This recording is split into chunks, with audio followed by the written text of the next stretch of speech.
What's going on, my guys? Welcome back to my channel. I'm Garrett with Game by the Beach.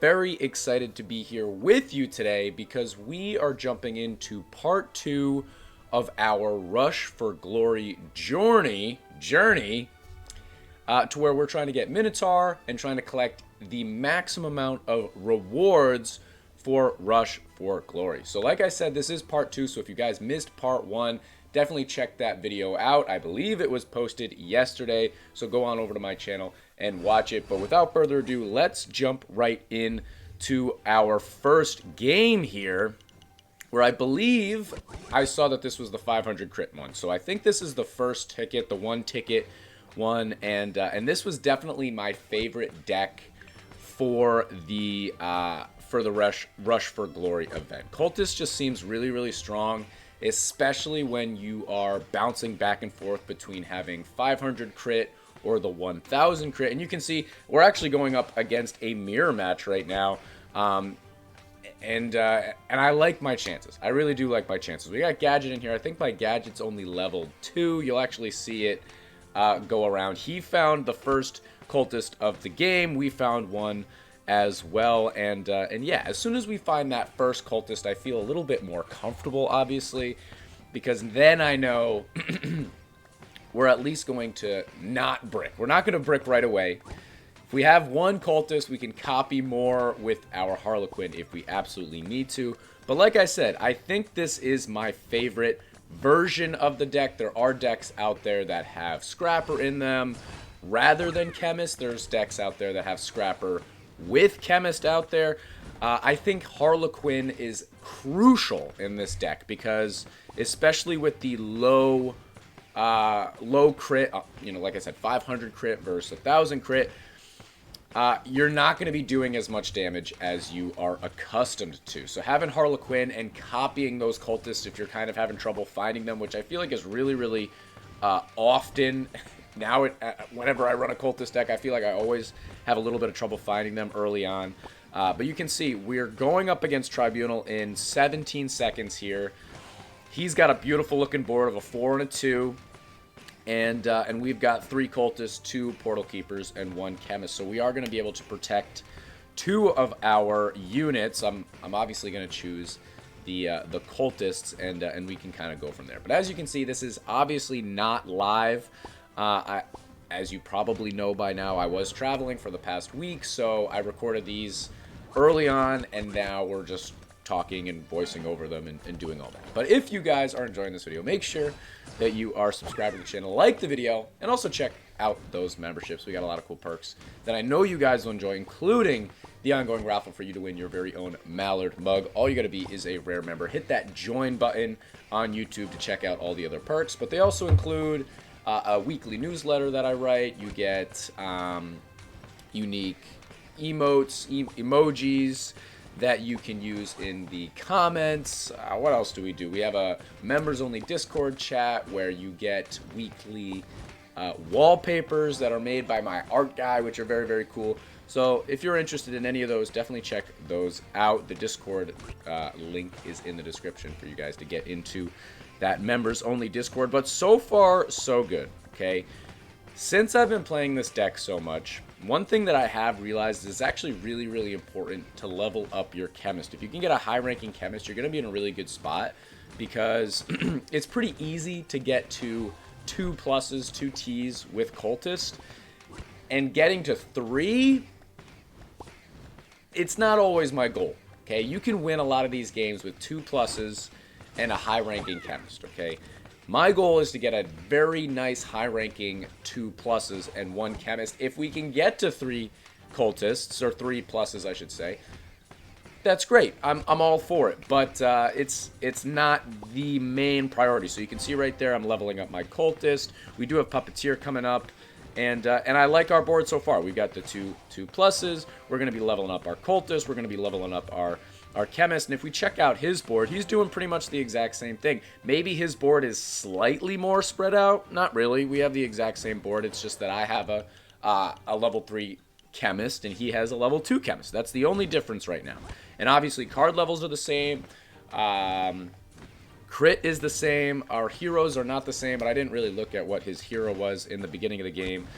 So, yeah, so far so good. And you can see we already have the starting of our third plus. But like I said, it's not the most important thing in the world. Because if we just move this cultist over, which I'm going to do right here, we move that cultist over, we're one away from getting another plus, another T. But there's no way to get it right now. There's nothing I can really do. So I'm going to have to combine out. All right, it looks like I combined out, and I got a portal keeper, so I'm combined out, combine out. Now we got some more chemist.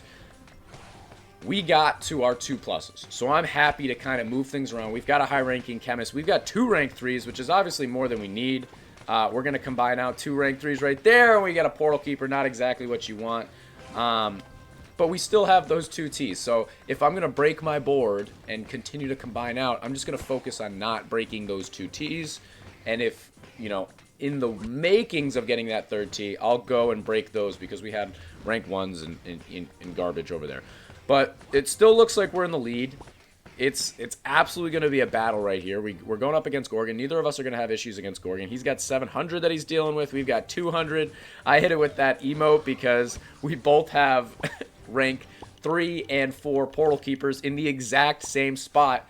Our boards are almost completely mirrored. Completely mirrored, which is super funny. Except we did find another rank 3, or created with our Dryads, a rank 3 cultist. So we actually switched those in. Now we're literally 1 spot away from getting our 3rd plus. But I don't think it's going to happen. But that 1 rank 3 cultist could very well be the difference. I'm assuming he has mana. He wasn't really spammy. He just put a chemist down. But that's the difference right there, okay? He has a rank 4 and a rank 3 portal keeper. I was able to find a rank 3 cultist, move that rank 3 cultist, and now you can see how much in the lead we are. We got 15 seconds until Bedlam, and Bedlam is very, very, very, very, very, very, very scary, right? So we've got 2,000 mana. I'm just trying to build up my mana right now because I'm assuming that I'm going to get switched because he is not going to take a hit right here. 1 second. Super, super close, but he did not take a hit. So we're going up against Bedlam. I'm trying to just switch a couple of units just so I do have a few cultists. We got 2 million to go through. I'm not going to combine out crazy amounts, but you can see I'm actually protecting a couple of cultists again. And we're going to try and copy a couple of cultists. We're going to continue on our gadget. We're going to try and protect a couple of cultists we don't have to protect. And now we're just going to try and get a couple of cultists next to each other, okay? We have 2,000 mana. Let's play around with it. I copy the Dryad. I'm going to copy that. We can get a bunch of cultists more. We can level up the guy in the middle. And look at this. We've got 1 T, 2 Ts, and a rank 3 chemist. Our board is almost perfect again, even though we just got switched by Bedlam, and that is a GG. Hit him with a good game. I think that was extremely well played, and that was our first game. We are going to play one more game, and then, guys, I believe we're going to jump into, we're going to buy the Glory Pass. Are we buying the Glory? We're buying, I think we're buying some pass today, but there is going to be a part 3, so definitely stay tuned for that. But we're jumping into one more game, and then at the end of this video, we're going to collect a ton of rewards, trying to make our way towards the end of the Rush for Glory event. But here we go, jumping in against the Blade Dancer deck. And if you guys have been playing Rush Royale for the past probably 3 months now, I feel like it's been about 3 months now, every other deck is Blade Dancer or Cultist, okay? And right off the bat here, you can see I'm hitting him with the Vampire emote because already we can't find Cultist. He found a rank 4 Blade Dancer, and I've got a bunch of Harlequins and nothing else. So I'm going to have to start combining out because I just don't have anything on my board. I got another Portal Keeper. I try to really utilize my Harlequins, and, you know, I want to have Harlequins in case I find a Cultist. So I'm going to combine out Portal Keepers. I'm going to combine out Portal Keepers again. Still didn't find anything. Our hero's not going to help us out. I don't even really know what to do. We're going to just go Harlequins, and there we go. We found a Cultist. We found a second Cultist. We hit our gadget, and that should be okay for just a few moments, but we're still not out of the woods, okay? 2 cultists can hang for a little while early on in the wave, in wave 1. But not so much with the 500 crit, okay? You can still see we're not quite out of the woods there. That 3rd cultist is massively helpful. And now we can start building a little bit towards, or getting our monsters back towards the beginning of our portal. But if you guys want to catch me live, I do live stream. We live stream on Twitch on Fridays at 11 a.m. Eastern Standard Time and Sundays at 4 p.m. Eastern Standard Time. So we are going to be live streaming tomorrow. Stop on by, guys. Check out, if you are having trouble with dungeons, you can play with me. You can play with somebody in chat, because there's people with far better accounts than I do. So if you're having trouble with floor 7, 8, 9, 10, maybe I can help you if you have Shaman. But more realistically, probably somebody else will be able to help you better on stream. But if you want to challenge me, that's cool too. And of course, we're going to be playing around with Minotaur, which should be a bit of fun. So we did get moved by Puppeteer right there, which obviously isn't ideal. But we can try and work back towards setting our board up properly. So you can see we actually have a line of 3... 3 cultists right there, which is not perfectly ideal, but we can start leveling up the middlemost cultists and hopefully get some on the sides to actually complete the T's. So there's our first T. There's our first T. We're going to start leveling that guy up right there. If we can find another Dryad, that would be great. We're going to copy that. We're going to get that one over. We're going to move him over. So now we've got another rank 3 in the middle. I hope you guys know by now with cultists, you want to level up the middlemost cultists. Not exclusively, but primarily, okay? Because the more cultists, the reason you put them in T's is because the more cultists that are touching another cultist, neighboring, whatever you want to call it, that's how many monsters it actually attacks. So the middlemost cultist is touching 4 monsters, so it's attacking 4 or 5 monsters. I forget how that works, but... Right, so if you had a cultist that's touching nobody, it looks a little different. You can tell the difference, and you'll be able to see the difference in damage output. But already, we're in a decent spot. Okay, he's pretty much running the same deck as me, except without Harlequin. I mean, yeah, it's Blade Dancer. Obviously, I understand that. So you might say not the same deck, but in my vision, he's just running another cultist deck, which would be pretty much the same exact thing, except he's running Scrapper. The Scrapper version of my deck, rather than having Harlequin in there, which, you know what, I feel like Blade Dancer never has that much trouble bricking, but if you guys play Blade Dancer, you might disagree. I don't play with it that much, so. But here we go. We just took out a boss. We're going up against Tamer in 1 minute and 16 seconds. Hope everybody is having a fantastic day. Let me know in the comments. I know Rush for Glory is over now, but let me know in the comments how you guys did in the event. Were you able to get Minotaur? How close were you to get a Minotaur? How many coins did you get?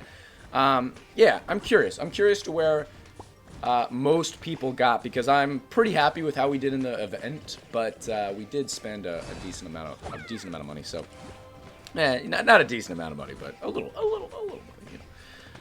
But already you can see that we're in the lead here. He's missing 1 spot for a Blade Dancer. But I really didn't think that would be a massive difference, the fact that he's missing 1 Blade Dancer, and we've only got 2 T's. We're going to keep leveling up that middle guy. I probably could have just as well leveled up the Chemist, and we might have gotten just as much benefit from it, and then we can kind of get rid of one of those chemists. So we might actually do that right here. There we go. We got that chemist up, and he's on a square. He's having loads of trouble. 10 seconds. He does have that trainer that he could drop. He drops the trainer. 5, 4, 3, 2, 1, and there is a victory. Hit him with a good game. 2 very convincing wins right there. He had a level 15 trainer. Went from looking like we were going to brick to actually winning that game, which is a bit of fun. But right here, you can see where we're at. So the Glory Pass, that's what we want to buy right now. So we're going to buy the Glory Pass.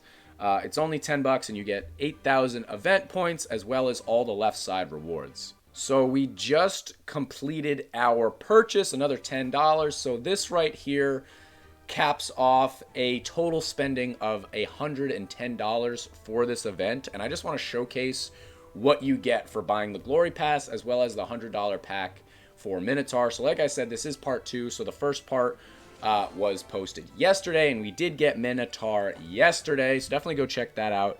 But here we go. Let's collect all the stuff. We got a gadget. We got handful of crystals. We got Trickster. Glory tokens. Weapon fragments. We got so many weapon fragments at this point. We're going to go over and check what we might have to collect. So always keep checking back and forth depending on what we have. So playing the Rush for Glory event, because some of the things that you need to collect are, for instance, you know, weapon frags or whatever it is. And if you don't go over and actually collect that reward and you just keep on going, the next one might be collect anything. X amount of gold. And you already collected that X amount of gold, but if you didn't collect it on the other pack, it won't trigger. So something like that. 3,000 gold. Another gadget. We're working our way to a level 3 gadget. The day that I get a level 5 gadget, I'm going to be so excited. But it's still a little bit of ways away. We're trying to collect those heroic tokens, and we're trying to collect gems. We got 500 gems right now, and that should continue to go up. So once we have 800 gems and that new pack comes up for the guaranteed gadget, we're definitely going to put it towards that. More weapon fragments, more chests, more Marys, Elementalist. I think we're going to be able to level up our Elementalist if I am correct in that regard, and that is the extent of those rewards, guys. And we have 1,210 of those tokens out of the 1,800 Minotaur. So we're very close to getting a second Minotaur. And if we make it to that final stage, we get 1,000 tokens, so we will be able to buy that. So definitely stay tuned for the final part 3. I think I'll post it either tomorrow or the next day. But that's going to be the end of this YouTube video. If you enjoyed, make sure to like, comment, and subscribe. And I'll check you guys out in tomorrow's video.